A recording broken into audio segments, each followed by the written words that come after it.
everybody that sees is, beware of it, because sometimes we have to be strong.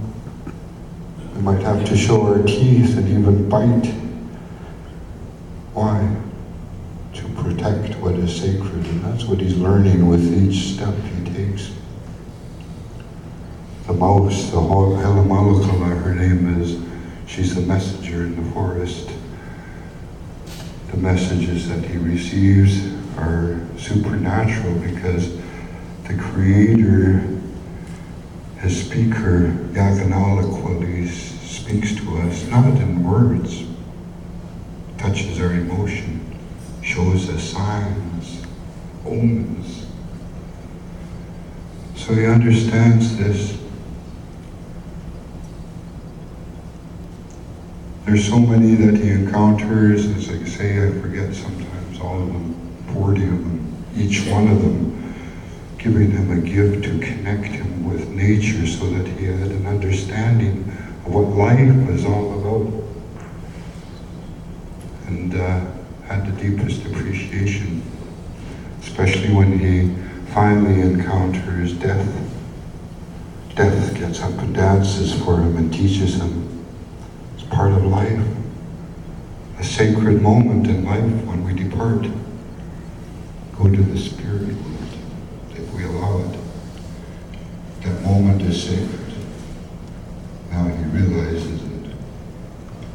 He takes his last step and he encounters the mother giving birth. Wow, the gift of birth, the gift of life, motherhood, where we all come from, and Mother Earth. And he realizes that this moment when we come into this world and we're given the gift of life, it too is a sacred moment. And he realizes that between birth and death, all of the events and moments in between are all sacred, all special. And even though his life thus far has been so tragic, he finds something. He finds joy, happiness, because he encountered two masks also. I didn't forget to mention them, but they stand out because our survival depends on it as well. And they're the laughter masks. There's 3 of them in this case. One of them's a female. Her sense of humor is gentle, non-offensive, is cute and hilarious. He, on the other hand, his sense of humor isn't always so nice. Sometimes it's very offensive. But that's his nature, and he's funny too. So he gets both sense of humors. The woman, she can move around the house. He's stuck in one spot. And it isn't because of the nature of his humor. She has an edge because she has the ability to laugh at herself. That's so important. And then there's the child. The laughter of innocence. Still remember? Well, as I said, he encounters all of that in his vision, in his dream, touched by the Creator, enlightened to have the deepest understandings and the deepest appreciation of the gift. And he wakes up in the real world, and he sees the bird fluttering in the snare. Instinctively he sets it free. And as he watches it fly away, he feels a sense of freedom for himself. That's right, freedom. Freedom! The louder it is, the better it sounds. What is it? It's simple. He has freedom of choice.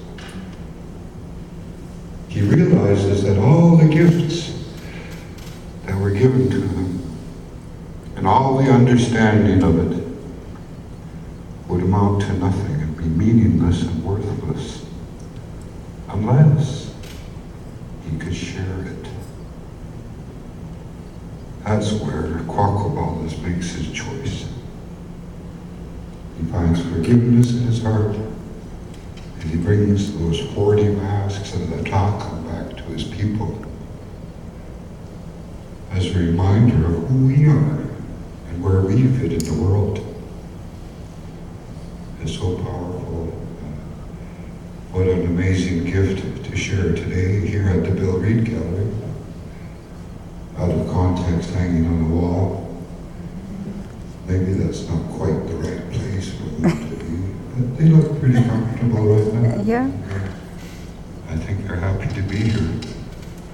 This particular set hasn't been shown yet. The last one was burned, and these ones haven't been danced around the fire yet, so they haven't quite been born. But they're on their way, and we'll complete this set soon. And eventually the family will muster up the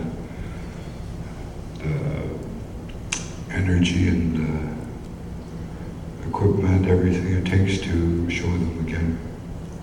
And we don't get a chance to show them often, which is good. It's a special event when they're shown in our big house.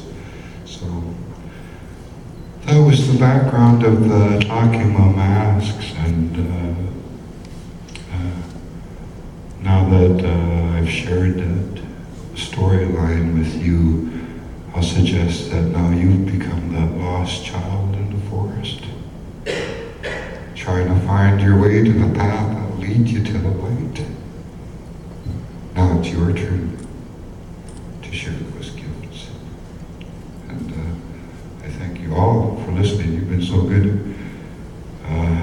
My mom says, "Son, I know you like to talk a lot." She says, "Don't forget, the ones that are contributing the most to any conversations are the ones who are listening." And wow, you guys are awesome. Thank you so much. But I'm going to put myself in a hot seat. I could go on about the significance of the other masks and the deeper meanings of these emblems and our identity. But I'm going to see if anybody has any questions today. And I'm here at your disposal. Hello? Just to clarify in my own mind, so these masks are ultimately going to be burned? No, these are special masks that are good. kept for as long as Ever. possible. They do Forever. have a shelf life. Oh, good.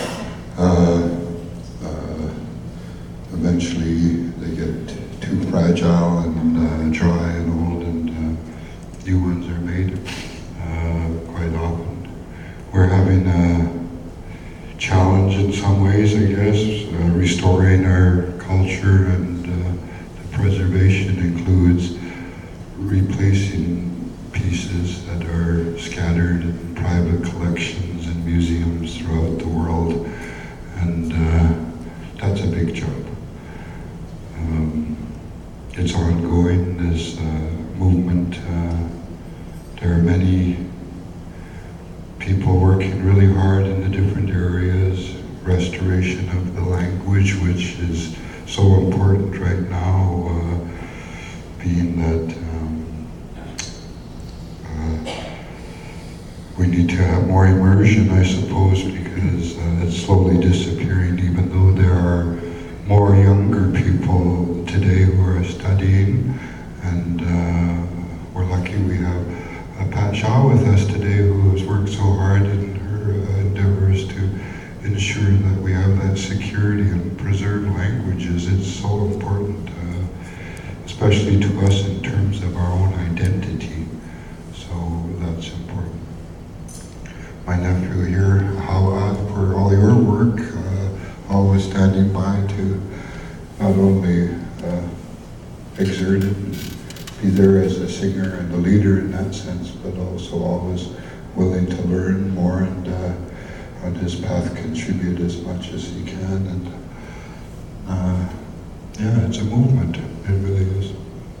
She was asking which masks they burn. Yeah, these masks on this side are safe. She was asking. The ones in the white masks are this storyline that, and they're the Tlaka masks around the corner. And they're quasi-sacred to us, so just wanted to share that. And some of the old people might be horrified that we're hanging them on a wall somewhere, but that's okay. It's part of this evolution and our secret societies which practiced and went underground in their practices. It's safe to come out now to the open, I think, in some ways. And so that's another conversation.